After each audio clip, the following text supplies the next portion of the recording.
So, I mean, obviously there was a situation last year where Tony Khan had indicated that he wanted it to be known that he paid for a couple of the AEW talent to be there. Had you talked to him after that, or anything, or was that just kind of like, well, it sucks that was a miscommunication?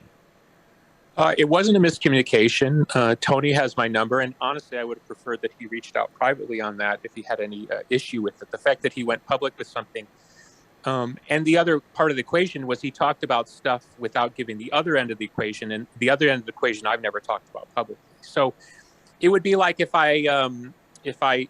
you went, let's pretend me and you were having a little bit of an issue, and you went public and say, hey, Billy should thank me for driving that car that he's driving because I paid for the tires, right? Yeah. So people might go, oh, well, yeah, Billy should thank him.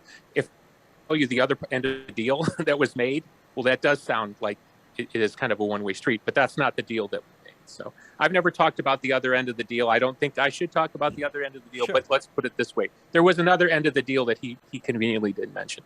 I don't have any issue with Tony. I think Tony's done a tremendous job.